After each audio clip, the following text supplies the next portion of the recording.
अरे कि तू ही रहू तो हम पना हो गईनी कि कल ओढ़नी के मुरनी दीवाना हो गई। हमें चलते एगो बात कहले रही कि पावर स्टार के मतलब ओनली पवन सिंह। अब उसको कोई गलत वे में ले लिए तो उनसे हम माफी चाहते हैं। और कोई ये भी कह दिए कि वो बच्चा है कुछ भी बोल देता है ना, हम जे बोलीला यहाँ से बोलीला समझ के सोच के। आपको कौन बच्चा कह देता है? कोई मेरे अपने बड़े भैया हैं जो बोल दिए कि तो बच्चा है कुछ भी बोल देता। नहीं, हम सब सोच समझ के बोलते हैं। क्या बात है? आप जितना बोलिएगा कायदा में रहिएगा, फायदा में रहिएगा। हाँ, आपके पास उन्होंने ये भी कह दिया कि स्टूडियो से गाना गाए तो सुने तो बाहर वाले लोग ही ना। 100 मिलियन कौन कर दिया? तो वो 100 मिलियन कर दिए, ठीक है। ये नहीं कहना चाहिए था कि ये बच्चा है। और ये तक कबो न कहे के चाहत रहे कि हम लोग का कार्यक्रम में थोड़ा ज्यादा खर्चा होता है। हाई सब फ्री में आयल का, हमने फ्री में आयल बनी का।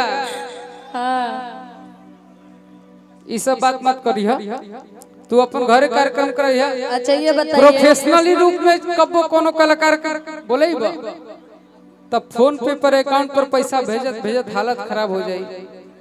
चाहे वो बिकू रहे, चाहे गोलू रहे, चाहे अदिति न्योता में जाला, इतने तो तहर कार्यक्रम बा। एक बात कहाँ बा? ऐसे आगे से मत बोलियो, हम सुन लेनी है। गलत बात कबो मत बोलियो, सन कहिया मत। तहरा स्टूडियो में रोज माइक मिलत होई, हमरा मंच पे रोज माइक मिलेला। हम 5,000 में जाइला, 500 में जाइला, तू 5 लाख लेके। अभी तो आप 51,000 लेने लगे हैं। नहीं, हम तो फ्री में आए हैं। अच्छा, ये मत कहिए कि कलाकार को बुलाने में पैसा खर्च होता है। बस प्यार और आशीर्वाद खर्च होता है, इससे ज्यादा कुछ नहीं होता है। कलाकार को पैसा से तोल रहे हैं आप महाराज। कैसे कलाकार हैं?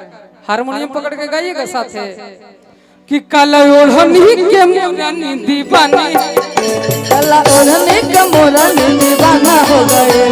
तू ही रहू तो हम पाना हो गईनी, तू ही रहू तो हम पाना हो गईनी।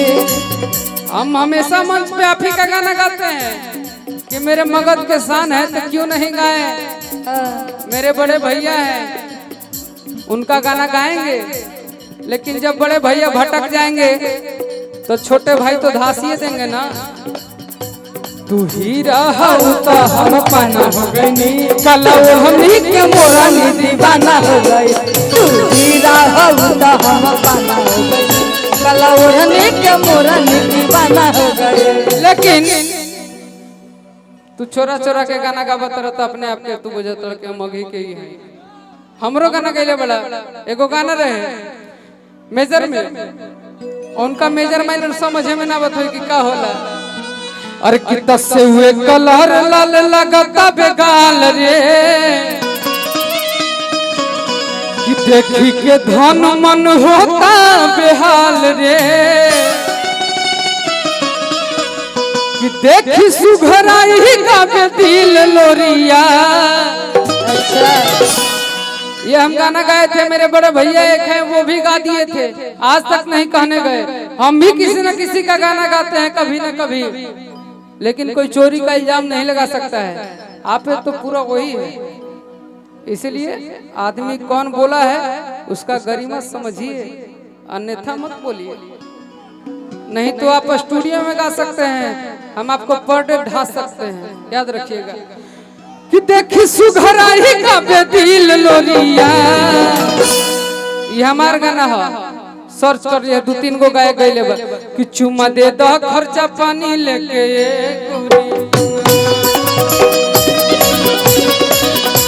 खर्चा पानी लेके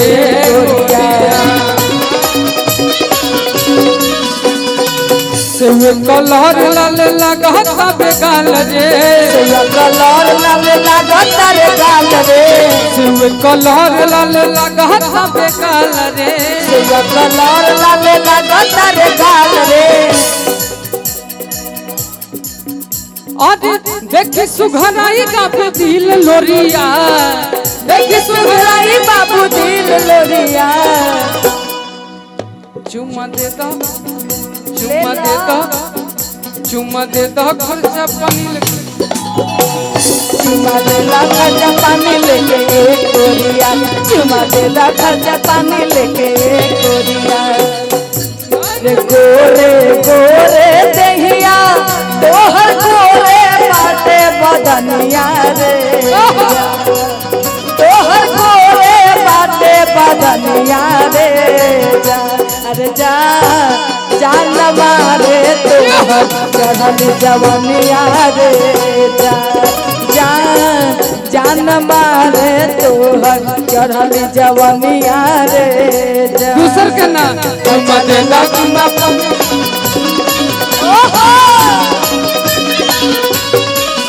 जब कटहर के कोवा तू खइबू, कटहर के कोवा तू खइबू, जब कटहर के कोवा तू खइबू, अच्छा तक हम बड़ा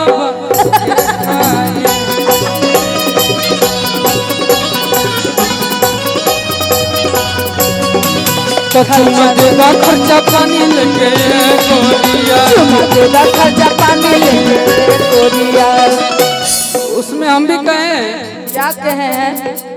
प्यार से दे देबू मन रही खुशहाल हो, प्यार से देबू मन रही खुशहाल हो। अरे कितना प्यार से दे देबू तो मन रही खुशहाल हो,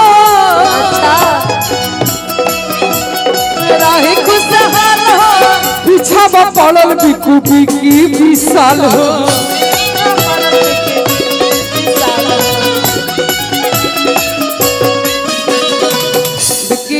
विवेक कम उछलिए।